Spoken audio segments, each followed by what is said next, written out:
வேற level எக்ஸ்ட்ரானரியான episode வந்திருக்குன்னே சொல்லலாம். ஸ்பனாவும் ஃபுல்லோடையும் கேளுங்க. விசியன் சுத்தமா போமாட்டேங்குது. பார்க்குறலாம் லைக் பண்ண பார்த்தீங்கன்னா, கொஞ்சம் பேச வந்து மூட்டிட்டா இருக்கும். ப்ளீஸ் சப்போர்ட் பண்ணுங்க ஃப்ரெண்ட்ஸ்.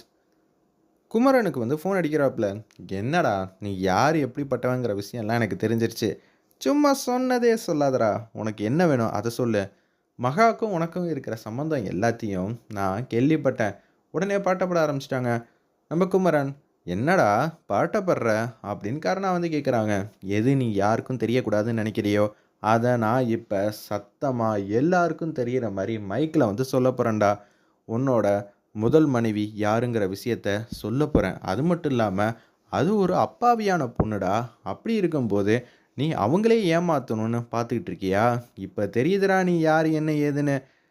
மாப்பிள்ள, உனக்கு நான் வைக்கிறேன்டா பெருசா அப்படின்னு சொல்லிட்டு ஃபோனை வந்து வச்சிடுறாங்க. இவனுக்கு எப்படி இந்த விஷயம்லாம் தெரிஞ்சிச்சு? மகா மூலியமாக தான் தெரிஞ்சிருக்குன்னு மகாவை வந்து ஆவேசமாக வந்து கேள்வி கேட்கலான்னு போகிறாங்க. அந்த இடத்துல குமரன், ஏய் மகா, என்ன நினச்சிக்கிட்டு இருக்க? என்னங்க, நீங்கள் எதுக்குங்க இப்படியெல்லாம் கோவப்படுறீங்க? உனக்கு ஒரு விஷயம் தெரியுமா? எனக்கு ஃபோன் அடித்தான் உன் அண்ணன்காரன்.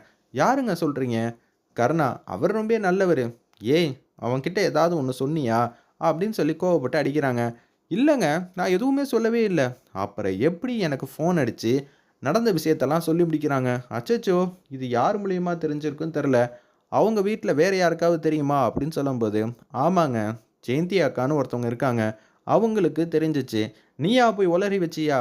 இல்லைங்க, அன்றைக்கி நான் உங்களுக்கு நெத்தியில் இது மாதிரி குங்குமம் எடுத்து வைக்கலான்னு வந்தேன்ல, அப்போ வந்து பார்த்துட்டாங்க. நாகவல்லி நாகவல்லின்னு நான் என்னென்னமோ சொல்லி சமாளிச்சுக்கிட்டு இருந்தேன். அதுக்கப்புறம் இப்போ எதார்த்தமாக வந்து நான் அவங்கக்கிட்ட வந்து சொல்லி புலம்புனேன். ஏய், சொல்லி புலம்புனியா? அப்போனா அவன் மறைமுகமாக வந்து கேட்டுட்டான். இப்போ பாரு, எத்தனை நாளாக வந்து இந்த உண்மை தெரியக்கூடாதுன்னு நினச்சிக்கிட்டு இருந்தோமோ, அதுக்கு பெருசாக வந்து வச்சுட்டல்ல. இப்போ என்ன செய்ய போகிறோம்? நீங்கள் எதுக்கும் கவலைப்படாதீங்க. நான் சொன்னால் எங்கள் அண்ணன் வந்து கேட்டுப்பார். நீ சொன்னா கேட்டுப்பாரா? அதெல்லாம் வாய்ப்பே இல்லை.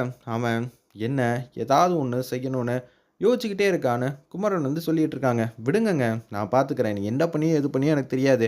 ஏதாவது ஒன்று பண்ணியே ஆகணும்னு சொன்னோன்னே ஒரு பக்கம் இந்துமதிக்கு ஃபோன் அடிக்கிறாங்க. அந்த இடத்துல இந்துமதிக்கு ஃபோன் அடித்து, எனக்கு மிகப்பெரிய ஒரு சூழ்நிலை மாறிப்போகுது.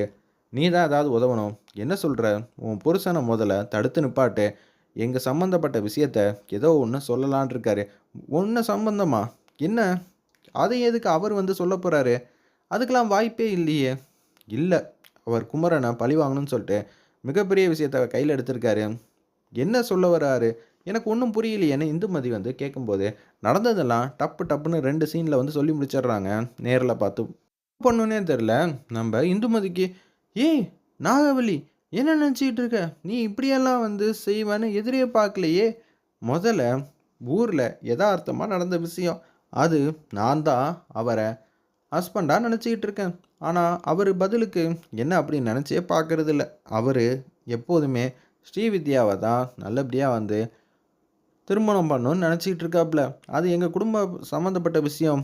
இது எதுக்கு உன் வீட்டுக்காரன் வந்து சம்மந்தப்படுறாப்புல. நீ தான் அவரை தடுக்கணும். சரி, நான் பார்த்துக்கிறேன்னு சொல்லிட்டு அந்த இடத்துல இந்துமதியும் மகாலட்சுமியும் சேர்ந்து வந்து போயிட்டுருக்காங்க.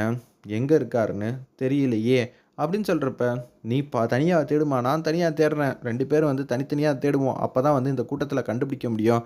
மைக்கில் தானே பேசுகிறேன்னு சொன்னார். மைக்கு சம்மந்தப்பட்ட இடத்துல தான் வந்து இப்படியெல்லாம் வந்து நிற்பார் அப்படின்னு சொல்லி யோசிக்கிறப்ப, பாண்டிக்கிட்ட நடந்த விஷயத்தெல்லாம் வந்து சொல்கிறாங்க. என்ன மச்சான், அவன் இவ்வளோ பெரிய அயோக்கியனா அப்படின்னு அந்த இடத்துல கேட்குறாங்க. தெரியலையே, இப்படி ஒரு விஷயம் நமக்கு தெரிஞ்சிருக்கு. அது உண்மைன்னு தெரிஞ்சு போச்சு. அப்படி இருக்கும்போது இந்த சந்தர்ப்பத்தை பயன்படுத்தணும். முதல் மரியாதையா, முதல் மரியாதை இனிமேட்டுக்கு அந்த குடும்பத்துக்கு கிடைச்ச மாதிரி தான். எங்கள் அண்ணனுக்கு தான் ஆட்டோமேட்டிக்காக வரப்போகுது. அச்சச்சோ, இப்போ வேற இந்த பஞ்சாயத்தை வந்து விடமாட்டேங்கிறானே அப்படின்னு சொல்லி யோசிச்சுட்டு இருக்காங்க.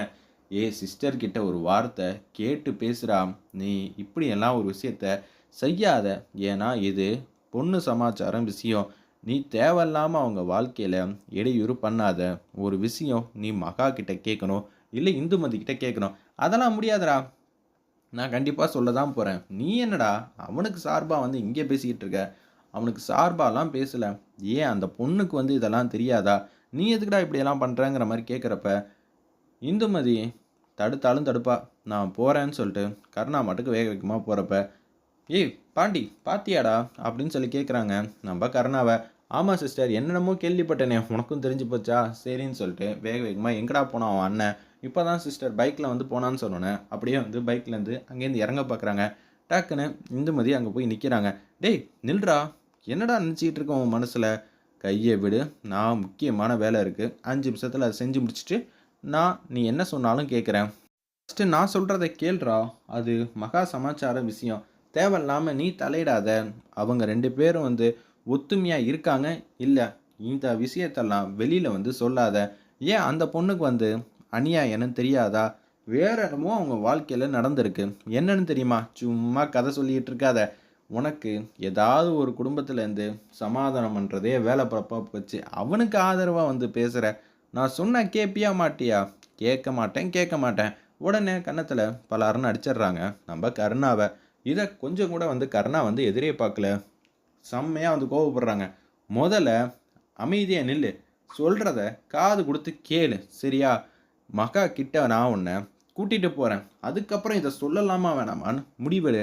அந்த பொண்ணோட அண்ணங்காரனா நீ நல்லதா செய்யணும்னு ஆசைப்படுறியே, அந்த பொண்ணுகிட்ட ஏதாவது ஒரு வார்த்தை வந்து கேட்டியா? பேசினியா? உனக்கு தான் நீ யார் சொன்னாலும் கேட்க மாட்டியே. அந்த பொண்ணுகிட்ட பேசினதுக்கு அப்புறமேட்டுக்கு உன் வேலைய வந்து காட்டு. சரியா?" அப்படின்னு சொன்னோனே, நான் உன்ன இப்ப மகா கிட்ட அழைச்சிட்டு போய் நிப்பாட்டுறேன்னு சொல்லிட்டு அப்படியே கருணாகரன மகா முன்னாடி வந்து அழைச்சிட்டு போய் நிப்பாட்டுறாங்க. "நீங்க எங்க இருந்தாலும் இங்க வாங்கன்னு" சொன்னோனே, "அண்ணே, ஒண்ணும் அவர் என்ன ஏமாத்தல." "என்னம்மா சொல்ற? ஏமாத்தலங்கிற? அப்புறம் இந்த செயின் எப்படி உன் கழுத்துல வந்துச்சு?" "அவரு தானா கட்டுனாரு." "என்னம்மா சொல்ற? என் வாழ்க்கையில மிகப்பெரிய விஷயம் நடந்திருக்கு. முதல்ல கேளுங்கன்னு" சொல்லிட்டு கஜேந்திரா சம்மந்தப்பட்ட விஷயத்த டக்கு டக்குன்னு அவங்களும் வந்து சொல்லி முடிக்கிறாங்க. சொன்ன உடனே கடைசி நேரத்துல அவங்க சும்மா ஒரு மாப்பிள்ளைய வந்து இவங்க தாங்கிற மாரி ஊர் மத்தியில வந்து சொல்லியிருந்தாங்க. ஆனா கடைசி நேரத்துல அவரு எதார்த்தமா வந்தவரு, இவர் தான் மாப்பிள்ளைன்னு நெனச்சுட்டு, மாப்பிள்ளைய காணோன்னோன கூட்டிட்டு வந்து பக்கத்துல வந்து உட்கார வச்சுட்டாங்க. ஏகப்பட்ட பேர் வந்து சூழ்ந்துட்டாங்க. அவராலயும் எதுவும் பண்ண முடியல. எத்தனையோ வாட்டி சொல்லியும் கேட்க முடியல.